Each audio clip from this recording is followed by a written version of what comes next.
Bonsoir à toutes et à tous et merci d'être en notre compagnie dans le programme du soir sur New World Info. Ce lundi, nous allons commencer avec le décryptage de l'actualité. On va évoquer ces propos des autorités américaines qui évoquent des preuves immenses que le virus du corona vient d'un laboratoire de Wuhan. On en parle tout de suite avec Mamadou Diouf, notre éditorialiste. Bonsoir Mamadou Diouf. Bonsoir Samuel.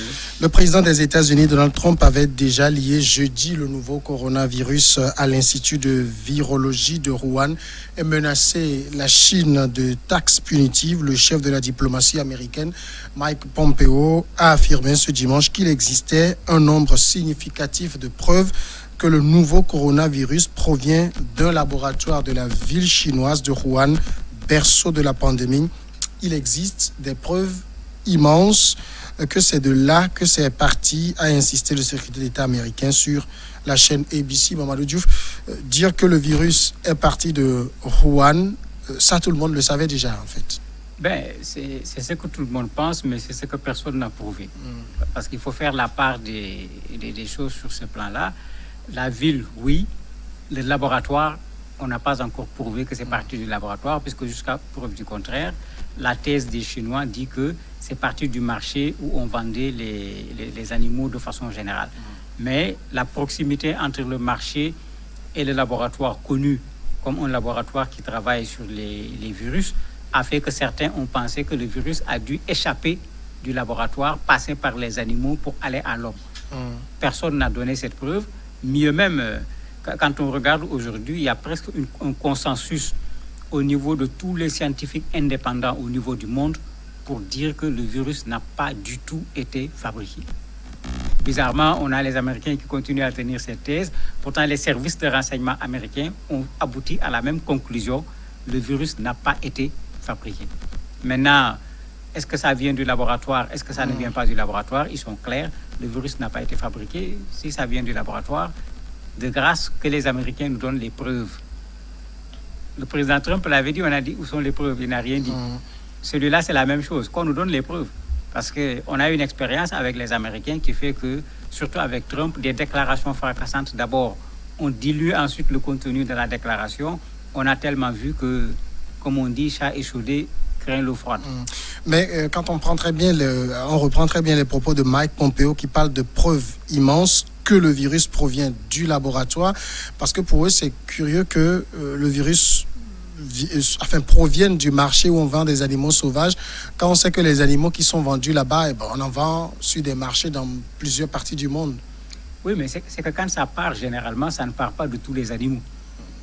On a cette attitude, quand Ebola est venu, on a dit aux gens de ne plus manger les animaux sauvages de façon générale. Pourtant, il n'a jamais été prouvé que Ebola se trouve dans tous les animaux sauvages.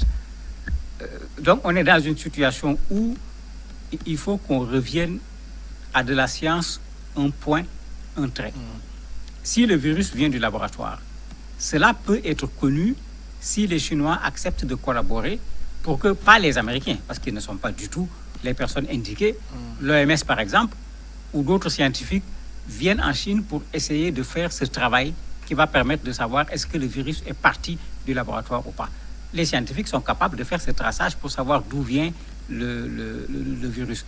Mais cette façon, j'allais dire, politique, de vouloir régler une question scientifique, moi, ça ne me convainc pas du tout. Quand ça vient de Trump, d'autant plus, ça me convainc encore beaucoup moins. C'est lui qui, il y a quelques jours, simplement demandé aux gens, et si on injectait les désinfectants aux gens pour tuer le virus à l'intérieur des personnes? C'est le même Trump. Ce qu'il avait dit là-bas, je trouve que c'est encore plus grave que ce qu'il vient de dire, mais je suis habitué à voir un Trump parler de ce qu'il ne connaît pas. Donc, pour le moment, attendons ce que les scientifiques vont dire. Alors, en même temps, les autorités chinoises ne démentent pas trop non plus. Oui, les autorités chinoises ont réagi une seule fois. Le responsable du laboratoire a réagi en disant que le laboratoire est un laboratoire P4, donc un laboratoire de haute technologie. Il parle de haute sécurité. Il avait laissé juste une petite fenêtre en disant que l'erreur est possible. Il n'a jamais dépassé une telle chose. Après, on ne voit plus les Chinois revenir sur la question. C'est la seule fois qu'on a vu un responsable du laboratoire parler. Sinon, les Chinois ont répondu une fois. On ne les a pas vus continuer. C'est les Américains. C'est le professeur Luc Montagnier qui parlait d'un virus qui a été fabriqué où il y a même au niveau de la séquence d'ADN une partie qui est liée au VIH qui a été démentie par les scientifiques, etc. C'est pourquoi il faut qu'on accepte commencer par là où on doit commencer. Qu'on donne aux scientifiques le temps de faire un travail, de montrer que la Chine est responsable. Après cela, les scientifiques quittent le terrain, les juristes viennent, les politiques viennent. Mais les politiques et les juristes ne peuvent pas venir avant les scientifiques. Ça ne sera plus un problème de virologie, ça devient autre chose. Est-ce que cette thèse d'un virus qui vient du laboratoire de Wuhan est la thèse des Américains seuls? Actuellement, c'est eux qui défendent le plus cette thèse. Tous les autres qui avaient mis le pied dedans sont ressortis. Puisque, comme je l'ai dit au départ, on n'a vu aucun scientifique du monde connu en matière d'infectologie, de virologie, qui a dit que le virus vient du laboratoire. Aucun. Les gens sont sur une thèse, un virus qui vient des animaux sauvages. Ils appellent ça un virus naturel, c'est-à-dire différent du virus qui a été manipulé au niveau du laboratoire. Quand on écoute tous les grands scientifiques, ils parlent d'un virus qui est un virus naturel qui a quitté les animaux pour aller vers l'homme. Et quand on dit quitter les animaux pour aller vers l'homme, est-ce que dans le laboratoire, on élève des animaux sauvages pour prendre des virus et mettre chez l'homme? Je ne sais pas. C'est pourquoi j'ai dit que les scientifiques aillent vérifier si le laboratoire le fait et que c'est dans le laboratoire que ça s'est produit, la responsabilité du laboratoire est engagée. Mais si ce que les Chinois disent, c'est ça qui est vrai, c'est parti du marché. Ebola est là, il est parti d'où? Il est parti des animaux sauvages, il est parti des marchés, il est parti de la viande sauvage, aussi bien en RDC qu'à l'époque également au Libéria, en Guinée, en Sierra Leone, etc. On est allé chercher quel virus? Et qu'on n'oublie pas que des coronavirus, il y en a, et les scientifiques même disent qu'il y en aura encore. Parce que la façon dont nous sommes en train de perturber l'habitat des animaux favorise le fait que les virus quittent les animaux pour aller vers les hommes. Donc on ne veut pas faire de la Chine nécessairement le coupable. Qu'on fasse ce qu'on doit faire d'un point de vue scientifique, qu'on démontre. Et en ce moment, qu'on fasse ce qu'il faut faire sur le plan politique, qu'on fasse ce qu'il faut faire sur le plan juridique pour que la Chine assume ses responsabilités. Parce que quand même, on a plus de 3 millions de personnes qui ont été infectées. On est à plus de pratiquement 200 000 personnes qui sont décédées. On ne peut pas, si la Chine est responsable, passer sur une telle chose. Mike Pompeo est allé encore plus loin. Il dit que ce n'est pas la première fois que le monde est mis en danger à cause de virus provenant de laboratoires chinois. Oui, mais où est l'élément d'information? Le SRAS, est-ce qu'il était venu des laboratoires chinois? Parce que le virus le plus récent, c'était ça. Et c'est en fait ce virus-là, le SRAS, qui est à l'origine de la mise en place de ce laboratoire qui a été mis en place en Chine en 2004, puisque le SRAS, c'était en 2003. Et le laboratoire était un accord lors de la visite que le président Chirac a effectuée en Chine.